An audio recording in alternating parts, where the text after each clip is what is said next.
Ramdam na ba ng lahat ang nagbabagang init ng panahon? Ako grabe, sarap kumain ng malamig like ice cream. Pero sana yung makatipid tayo, pero madami pa rin ang magawa, yung pangbuong pamilya na. Kaya ano pang hinihintay mo? Gawin na natin. Kaya pala napakainit na. Makagawa nga ng pangpalamig. Gagawa tayo ng ice cream gamit lang ang 4 na ingredients. Isang pirasong mangga, tirang Graham's crackers, naka-chilled the all-purpose cream, at condensed milk na mango flavor. Ito lang lahat, no? Itabi lang muna. Unahin natin tong mangga. Slice lang natin to.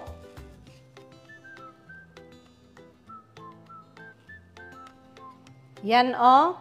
Gagamit ako ng baso para simot lahat. Yan, walang masasayang.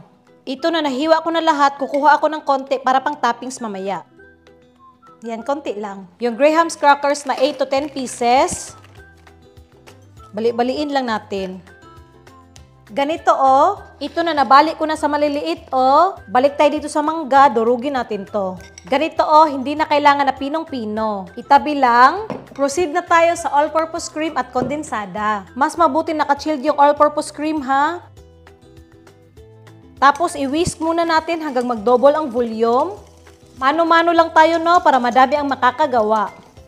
Yan, oh. Isunod na natin ang mango flavor na kondensada. Galing rin to sa chiller. Siyempre, haluin rin. Ganito, oh, na halong-halo na. Isunod na natin ang mangga at Graham's crackers. Yan. Siyempre, pag haluin, miani, uy. Yan, haluin ng mabuti. Yan, oh, halong-halo na. At kahit anong container na trip mo lagyan, no? Lipat na natin. Wow. 1.5 liters tong container na ginamit ko. Tapos, pantayin lang natin. Ayan. Yung mangga na tinabi ko kanina. Lublob lang natin konti. Diyos ko, ang dami kong nagawa, no? Pang buong pamilya na. Takpan natin. Ha!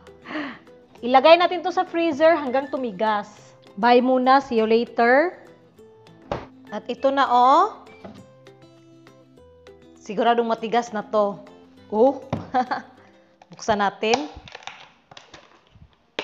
Yan. Oh, perfect. Parang ang sarap tingnan. Ice cream scooper. Pwede ka gumamit ng kutsara. Mainit na tubig, agay, sausaw natin. Para mas mabilis i-scoop.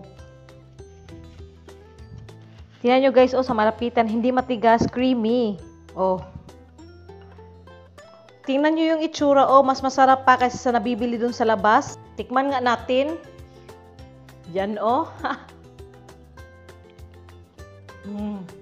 Ang sarap, sakto lang yung tamis, manggang-mangga yung lasa. Subukan nyo rin to, oh, mabilis, madali, at tsak akong marami ang makakakain. Ano,